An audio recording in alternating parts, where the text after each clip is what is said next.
Jangan lupa like, komen, dan subscribe channel YouTube TVRI Bengkulu dan nyalakan lonceng notifikasinya.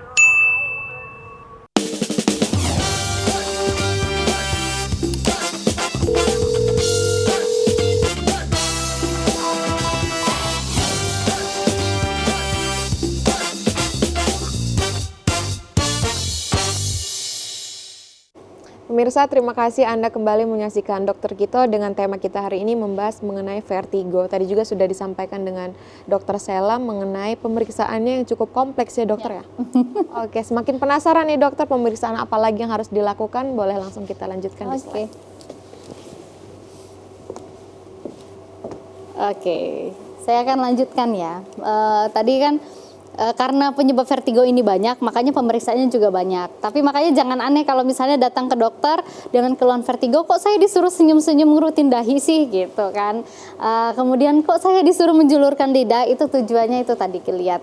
Apakah vertigonya ini disebabkan oleh gangguan di pusat atau bukan kayak gitu. Kemudian pastinya telinganya kita tanya ya. Yang pasti kalau misalnya datang dokter, tahan dok, saya muyeng banget dok, ini pusing banget, kebalik-balik dok rasanya gitu kan. Bu, telinganya berdenging nggak? Gitu, biasanya saya kayak gitu. Banyak sekarang akhir-akhir ini pasien saya yang datang vertigo itu rata-rata habis ngorek kuping, kemudian infeksi, telinganya berdenging kayak gitu. Atau kemasukan cairan lama nggak dikeluarkan, dibiarin aja, lembab kadang jilbaban, akhirnya infeksi, akhirnya telinganya berdenging juga. Atau itu dari dalam kayak gitu. Karena akibat dari ketidakseimbang cairan di dalam kanalis semisirkularisnya tadi, makanya menyebabkan istilahnya kita sebut dengan tinnitus, artinya berdenging. Bu, telinganya berdenging atau tidak? Itu pertanyaan pertama kita ya. Bu, ada penurunan pendengaran atau tidak? Itu pertanyaan kita untuk pendengaran. Kemudian kita akan memeriksa juga, kita lihat ya telinganya apakah ada infeksi atau tidak. Oke. Kemudian kita lihat juga gendang telinganya bagaimana, apakah ada kebocoran atau tidak, seperti itu. Kemudian menelan, kok menelan sih ya? Karena salah satu fungsi dari saraf pusat. Oke.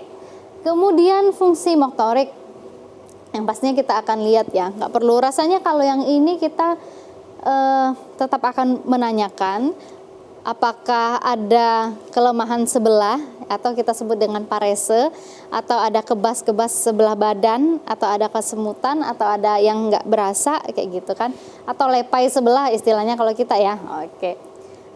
Tapi nanti kita akan cek juga bagaimana kekuatannya. Biasanya kita suruh angkat tangannya Bu, angkat tangannya Pak, kayak gitu ya. Kemudian kita suruh gerakan, kita suruh lawan tahanan kita. Kalau dia mampu, insya Allah itu penyebabnya bukan dari pusat kayak gitu. Kemudian fungsi sensorisnya ya, itu tadi apakah ada kesemutan, apakah berasa atau tidak, apakah ada kebas-kebas kayak gitu. Nah kalau ini mungkin pemeriksaannya tidak disadari oleh pasien, hanya kita tanyakan, kemudian kita langsung lakukan pemeriksaan dengan perintah-perintah yang kita berikan, kemudian kita menginstruksikan seperti itu ya, menginstruksikan pasien lakukan ini, kemudian dari sana kita bisa mengerucut kayak gitu, diagnosis kita ke arah mana. Ini vertigo yang disebabkan oleh apa kayak gitu. Kemudian pemeriksaan yang khusus ya, otoneurologis ya, untuk menentukan lesinya yang sentral atau perifer, yang pusat atau yang bukan pusat kayak gitu. Namanya ada tes Dix-Hallpike. Nah, tes Dix-Hallpike ini biasanya pasien yang kita suruh tiduran, kemudian kita posisinya, saya punya gambar ya kalau nggak salah. Nah, ini dia. Ini ya, pasien ini suruh duduk, kemudian posisinya tiduran seperti ini, kemudian kita lakukan putar ya. Oke, ini yang tadi saya cerita nih, ini ada di dalam telinga kita namanya kanalis semisirkularis.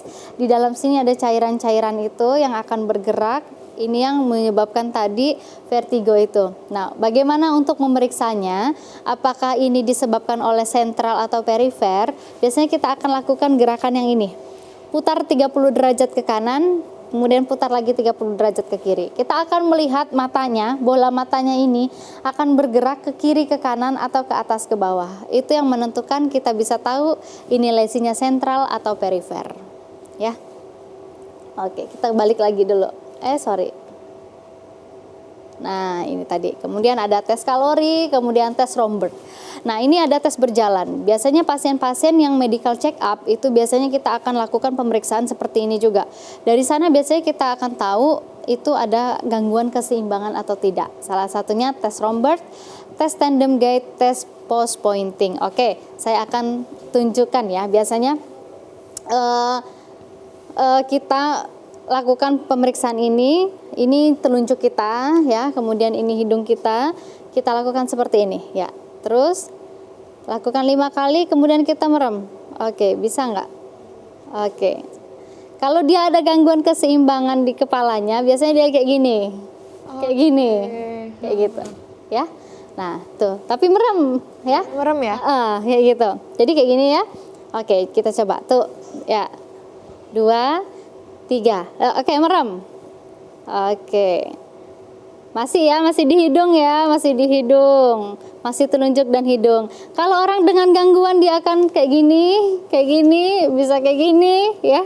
Itu biasanya ada gangguan keseimbangan ya. Itu menarik tuh pemirsa tuh, dicatat Oke. ya. Ini bukan hanya untuk vertigo, tetapi gangguan keseimbangan tadi biasanya itu disebabkan oleh sentral.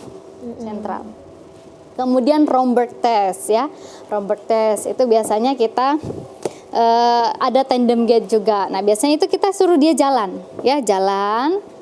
Oke. Nah, kita suruh dia jalan. Biasanya kita suruh seperti ini dulu, kemudian ya, jadi berdiri, kemudian nanti kita suruh dia seperti ini, merem. Oke. Kalau orang nggak bisa, itu biasanya jatuh. Oke. Oke. Nah, makanya. Kemudian biasanya kita suruh jalan. Oke.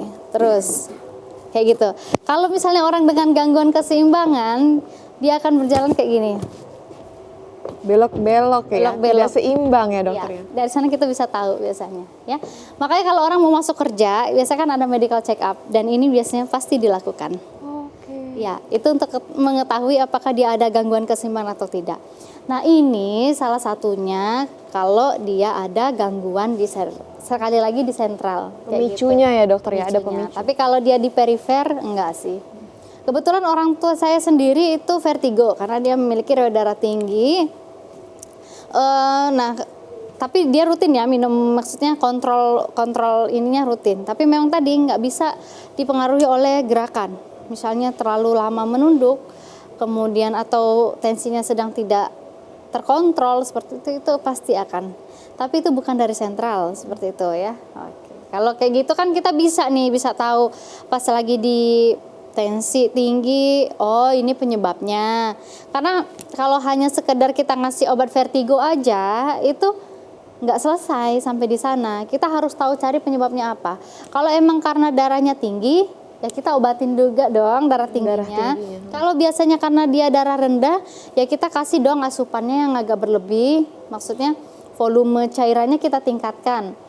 Kalau misalnya karena infeksi, kita obati infeksinya, kasih antibiotik, seperti itu. Kalau telinganya memang bermasalah, nanti kita konsulkan ke spesialis THT, seperti itu.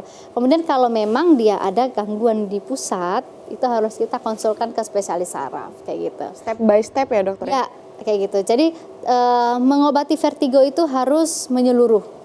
Tidak hanya obat vertigo. Bisa, dok obat vertigo apa? Saya bisa aja kasih obat vertigo nih untuk simptomatiknya.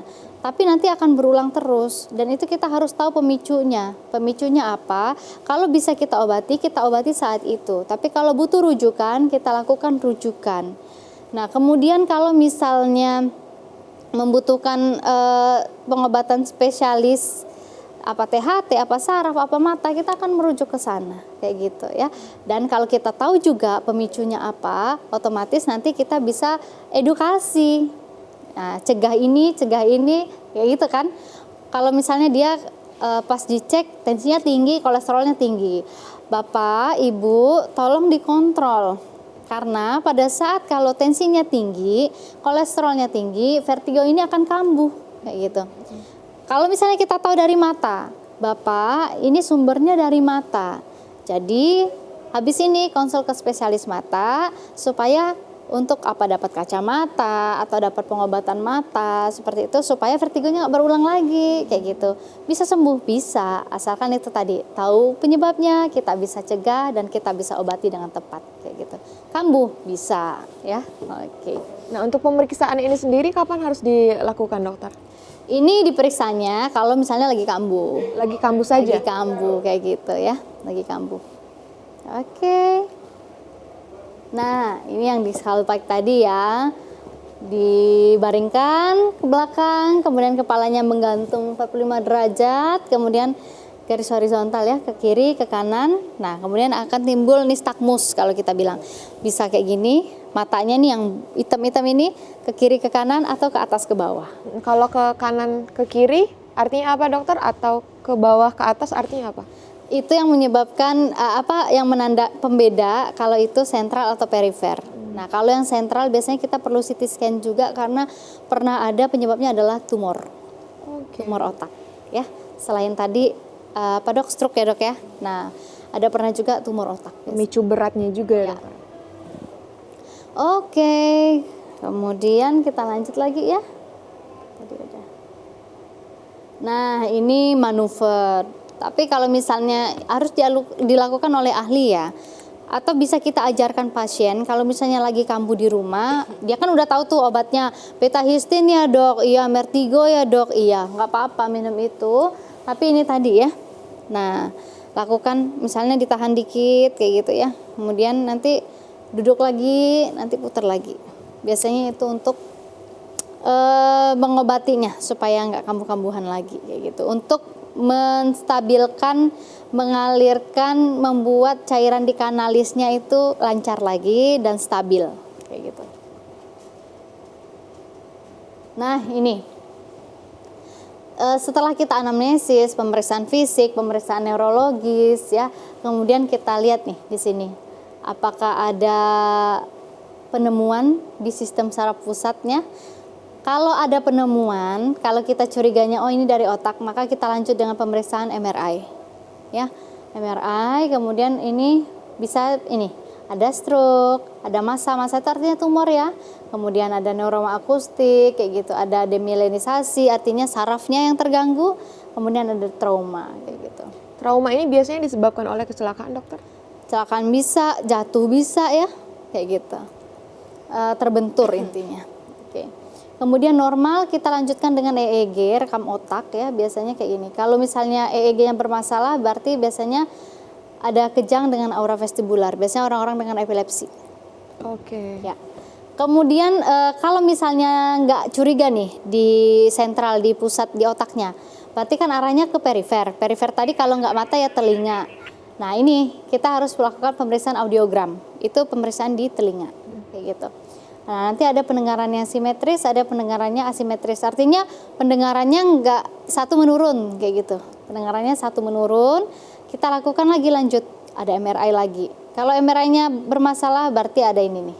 Pengecekannya juga lumayan banyak ya, dokter ini ya? kolesteatom itu biasanya orang-orang dengan dulu pernah bocor gendang telinganya.